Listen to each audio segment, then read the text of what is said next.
తెలంగాణ రాష్ట్రంలో సిడబ్ల్యూసి సమావేశాలు గత 2 రోజుల పాటు అంగరంగ వైభవంగా జరిగాయి. మొత్తానికైతే తెలంగాణ సమర బేరిలో విజయ సభ సంకల్ప సభ కూడా మొత్తం విజయవంతమైందని చెప్పుకోవచ్చు. కాంగ్రెస్ పార్టీ ఆధ్వర్యంలో పిసిసి చీఫ్ రేవంత్ రెడ్డి ఆధ్వర్యంలో కూడా తెలంగాణ రాష్ట్రానికి తెలంగాణ ఇచ్చిన తల్లి సోనియా రావడంతో కూడా స్వాగత తోరణాలు అయితే పలికాయని చెప్పుకోవచ్చు. మొత్తానికైతే సోనియా రావడంతో తెలంగాణ గ్రాఫ్ ఎట్లా ఉంది తెలుసుకోవడానికి ఏఐసిసి ఎస్సీసెల్ రాష్ట్ర కోఆర్డినేటర్ ఉన్నారు. మరి తెలుసుకునే ప్రయత్నం చేద్దాం. చెప్పండి అనిల్ గారు, మొత్తానికైతే ఈ తెలంగాణ రాష్ట్రానికి కూడా సోనియా వచ్చిన నేపథ్యం గ్రాఫ్ పెరిగిందంటారా? కాంగ్రెస్కి ఎలా ఉంది? తప్పకుండా, ఎందుకంటే తెలంగాణ ఇచ్చిన తల్లి సోనియా గాంధీ లేని తెలంగాణను ఈరోజు ఎవరు ఊహించలేరు. అసలు తెలంగాణ 60 సంవత్సరాల తెలంగాణ స్వప్నం సాకారమైందంటే 1200 మంది బలిదానాలకు, వాళ్ళ ప్రాణ బలిదానాలు తెలంగాణ కోసం ఇచ్చిన వారి యొక్క త్యాగాల పునాదుల మీద తెలంగాణ తల్లి నిజంగా వాళ్ళ త్యాగాలకు ఒక సార్థకత ఉండాలని ప్రభుత్వాలను, పార్టీలను, నాయకులను, కార్యకర్తలను ఇవేవి ప్రాధాన్యతం కాదు, తెలంగాణ పౌరుల యొక్క త్యాగాలే మాకు ప్రాధాన్యతమని ఈరోజు తెలంగాణ కళను సాకారం చేసిన ఒక గొప్ప మహానీయురాలు తెలంగాణ తల్లి సోనియమ్మ గారు. నిజంగా వాళ్ళు రావడం, ఈ తెలంగాణ గడ్డ మీద వాళ్ళు కాళ్ళు మోపి తెలంగాణ ప్రజల యొక్క ఆకాంక్ష గురించి, తెలంగాణ ప్రజల యొక్క బాగు గురించి, వాళ్ళ యొక్క రాబోయే భవిష్యత్తు తెలంగాణలో ఏ విధంగా ఉంటే బాగుంటుందనేది ఒక 6 గ్యారంటీలతోని రాబోయే తెలంగాణ ప్రభుత్వంలో మా ఆలోచనలు, మా దిక్సూచి, మా లక్ష్యాలను వాళ్ళ నోటి మాట ద్వారా మళ్ళొకసారి తెలంగాణ ప్రజలకు ఇచ్చినందుకు ఎంతో తెలంగాణ తల్లికి, సోనియా గాంధీ గారికి కాంగ్రెస్ పార్టీ తరఫున, అదేవిధంగా తెలంగాణ ప్రజల తరఫున ధన్యవాదాలు తెలియజేస్తున్నాం మేము. ఓకే, తెలంగాణ తల్లి వచ్చిన నేపథ్యంలో ఒక సిడబ్ల్యూసి సమావేశాలు జరిగాయి. ఇక్కడ తెలంగాణ ప్రజలకు 6 రకాల అభయస్తము, ఒక వరాల జల్లు కురిపించింది. 6 రకాల అభయస్తము అవి తెలంగాణకు ఎట్లా యూజ్ఫుల్ అవుతుంది? నిజంగా మొదటగా ఏర్పడినటువంటి సిడబ్ల్యూసి కార్యవర్గం అది తెలంగాణలో, అదేవిధంగా హైదరాబాద్లో కొలువు తీరడం అనేది నిజంగా చాలా గొప్ప విషయం. దేశం యొక్క అగ్ర నాయకులందరూ సిడబ్ల్యూసి అంటే తెలంగాణతో పాటుగా రాబోయే రోజుల్లో ఈ దేశానికి ఏం కావాలి, కాంగ్రెస్ తరఫున మనం ఏం చేయబోతున్న విషయాలు కూడా ఈ తెలంగాణ గడ్డ మీద నిర్ణయం తీసుకున్నారు. అది ఒక గొప్ప కార్యక్రమం నిజంగా కాంగ్రెస్ పార్టీ చేపట్టినందుకు నిజంగా తెలంగాణ ప్రజలుగా మేము చాలా గర్వపడుతున్నాం. ఎంటైర్ తెలంగాణ ప్రజల సంక్షేమానికి కార్యవర్గం, సిడబ్ల్యూసి కార్యవర్గం అంతా కూడా ఒక గొప్ప నిర్ణయాలు తీసుకుంది. అది రాబోయే రోజుల్లో మేము ఒకటొకటి కూడా వెలువరుస్తాం. దానిలో ముందుగా విజయబేరి సభలో కూడా సిడబ్ల్యూసి మొత్తం కార్యవర్గం ముంగట సోనియా గాంధీ గారు స్వయంగా ప్రకటించారు. రాబోయే రోజుల్లో డెఫినెట్గా వాటిని తెలంగాణలో 100కు 100% ఇంప్లిమెంట్ చేసే విధంగా మా ఆలోచనలు కానీ మా పనితీరు కానీ ఉంటుంది. ఓకే అనిల్ గారు, మొత్తానికైతే ఇప్పుడు ఉచిత విద్యుత్ అని చెప్పి కూడా 500 వాట్లు అంటే ఫ్రీగా ఇవ్వడం జరుగుతుందని చెప్తున్న పరిస్థితి కనపడతా ఉంది. అదేవిధంగా రైతులకు కూడా, రైతు కూలీలకు, కౌలు రైతు కూడా ఒక 15,000 రూపాయలు కూడా సంవత్సరానికి ఇవ్వడం జరుగుతుంది. అవి 12,000 మాత్రము రైతు కూలీలకు ఇవ్వడం జరుగుతుంది. అది సాధ్యమేనా? అందరి కుటుంబాలకు చేరుతాయి అవి? తప్పకుండా. ఇది ఇప్పుడు రైతు భరోసా అనే కార్యక్రమాన్ని మేము ఇచ్చినటువంటి 6 గ్యారెంటీలలో మేము ఒకటిగా చేపట్టినాం.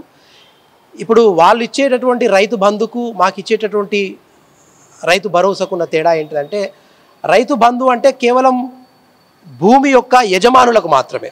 కానీ మీ అందరికీ తెలుసు తెలంగాణలో కౌలుదారులు ఎక్కువ మంది, అదేవిధంగా రైతు కూలీలు ఎక్కువ మంది. సో వాళ్ళ బాగోగు కూడా చూడడానికి రైతు భరోసా కింద, రైతు పెట్టుబడి కింద 15,000 రూపాయలు రైతు భరోసా, అదేవిధంగా రైతు కూలీలకు, కౌలు రైతులకు కూడా ఏటా 12,000 రూపాయలు ఇస్తున్నాం. తప్పకుండా ఇవన్నీ రైతు కూలీలు అనేటిది ప్రతి గ్రామ పంచాయతీలో, ప్రతి మండల ఆఫీసులో వాళ్ళ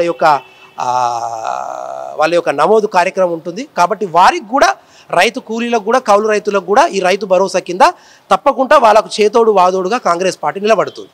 ఓకే, తెలంగాణ రాష్ట్ర సాధన కొరకు తెలంగాణ ఉద్యమంలో కీలక భూమిక పోషించిన నేతలందరూ మాత్రం ఇవాళ ఉన్నారు. మన అభయస్థంలో కూడా తెలంగాణ ఉద్యమకారులకు 250 చదరపు గజాలు కూడా ఇంటి స్థలం ఇవ్వడానికి కూడా ఇలా తెలంగాణ రాష్ట్రంలో కాంగ్రెస్ కసరత్తు చేస్తుంది. అది అందరికీ వర్తిస్తుందా?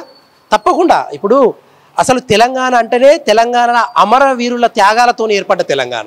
వాళ్ళను గౌరవించుకోలేని తెలంగాణను మనం ఊహించలేము, తెలంగాణనే లేదు.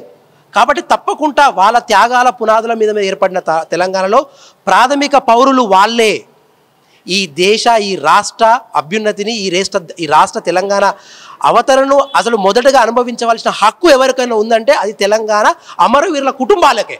కాబట్టి వాళ్ళ యొక్క ఆత్మాభిమానాన్ని గౌరవించే విధంగా తెలంగాణ పార్టీ మేము ఇచ్చినటువంటి 6 గ్యారెంటీలలో తప్పకుండా ప్రభుత్వ స్థలం 250 గజాలు ఇవ్వడంతో పాటుగా వాళ్లకు దాంట్లో పక్కా ఇల్లు కట్టించే బాధ్యత కూడా కాంగ్రెస్ ప్రభుత్వం తీసుకుంటుంది. ఎందుకంటే అసలు కాంగ్రెస్ పార్టీ అంటేనే ఇందిరమ్మ ఇల్లు. ఈరోజు మీరు ఏ మారుమూల గ్రామానికి పోయినా కూడా ఇందిరమ్మ ఇల్లు లేని గ్రామం ఉండదు. కాబట్టి వేలాది లక్షలాది మందికి ఇందిరమ్మ ఇల్లు ఇచ్చి వాళ్ళ ఆత్మాభిమానాన్ని వాళ్ళను గూడు ఇచ్చిన ఒక గొప్ప చారిత్రక సంఘటన చేసింది కాంగ్రెస్ ప్రభుత్వం. కాబట్టి తప్పకుండా రాబోయే తెలంగాణ ప్రభుత్వంలో గృహజ్యోతి పథకం కింద ప్రతి ఒక్కరికి ఇల్లు లేని వారికి ఇల్లు ఇవ్వడంతో పాటుగా మొదటగా అమరవీరుల కుటుంబాలకి 250 గజాల భూమితో పాటుగా దాంట్లో పక్కా గృహం కట్టించే బాధ్యత కూడా కాంగ్రెస్ ప్రభుత్వం తీసుకుంటుంది. ఓకే, మీరు ఇప్పుడు ఏఐసిసి స్టేట్ నేషనల్ కోఆర్డినేటర్గా మీరు వ్యవహరిస్తున్న ఎస్సీసీఎల్ డిపార్ట్మెంట్గా వ్యవహరిస్తున్న పరిస్థితి కనబడతా ఉంది. మొత్తానికైతే దళిత బహుజనులకు కాంగ్రెస్ పెద్దపీట లేదు, రెడ్డిలకే మొన్న మొత్తానికైతే పెద్దపీట ఉన్నదని కూడా అపోహలు వస్తున్నాయి. దాన్ని ఎట్లా ఖండిస్తారు మీరు? చూడండి, పార్టీ అంటేనే అన్ని వర్గాలు అన్ని కులాల యొక్క సమతుల్యతలో ఉన్నది.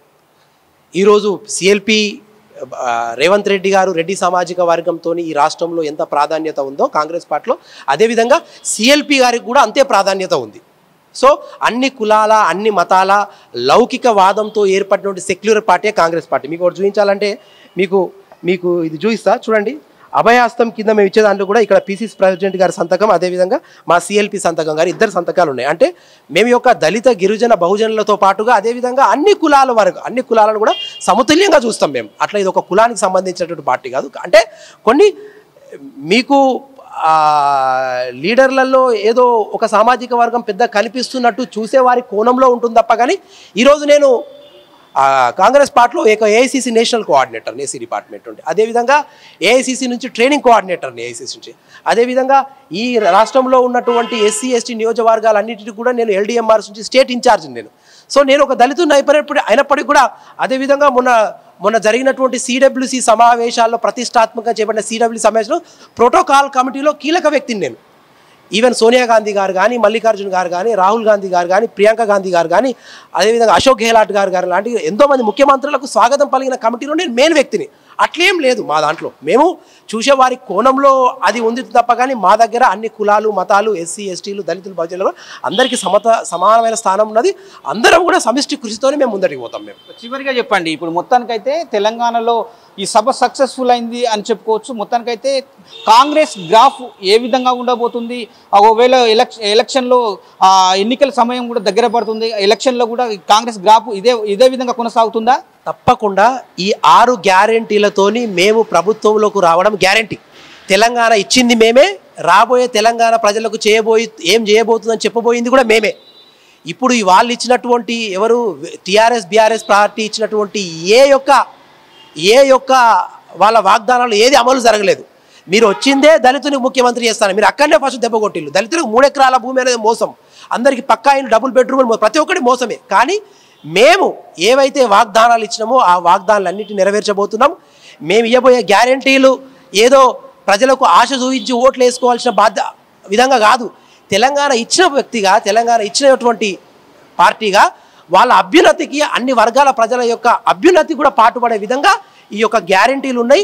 ఇంకా మేనిఫెస్టోలో ఎన్నో విషయాలు ఉంటాయి. కానీ ఈ 6 గ్యారెంటీలు నిరుద్యోగులకు చేయూత, అదేవిధంగా 200 యూనిట్ల ఉచిత విద్యుత్, అదేవిధంగా పక్కా ఇల్లు, ఇటువంటి అన్నీ కూడా వచ్చిన మొదటి 100 రోజుల్లో చేసి తెలంగాణ ప్రజలకు సోనియా గాంధీ గారి యొక్క ఆకాంక్ష ఇది తప్పకుండా తెలంగాణ ప్రభుత్వం కాంగ్రెస్ పార్టీ ఇస్తుంది. రాబోయే రోజుల్లో మేము ప్రభుత్వాన్ని ఇక్కడ ఫామ్ చేయబోతున్నాం. ఇవి అనుకున్నది ఇవ్వాలనుకున్నా కూడా ప్రతి ఒక్కటి మేము ఇవ్వబోతున్నాం. Thank you sir. మొత్తానికైతే నేషనల్ కోఆర్డినేటర్ అంటే ఎస్సీ సెల్ కోఆర్డినేటర్ కూడా డాక్టర్ అనిల్ కుమార్ చెప్తున్న పరిస్థితి అయితే కనబడుతుంది. మొత్తానికైతే 6 అభయస్థానాల్లో కూడా తెలంగాణ రాష్ట్రంలో కూడా మొత్తానికి కాంగ్రెస్ ప్రభుత్వం ఏర్పడిన 100 రోజులలోనే కూడా ఈ 6 అభయస్థానాలు అమలు చేసి తీరుతాం, తెలంగాణ ప్రజలను రుణం తీర్చుకుంటాం అని చెప్తున్న పరిస్థితి కనబడుతుంది. కెమెరా పర్సన్ బాలుతో స్వామి, అమ్మా న్యూస్, వరంగల్.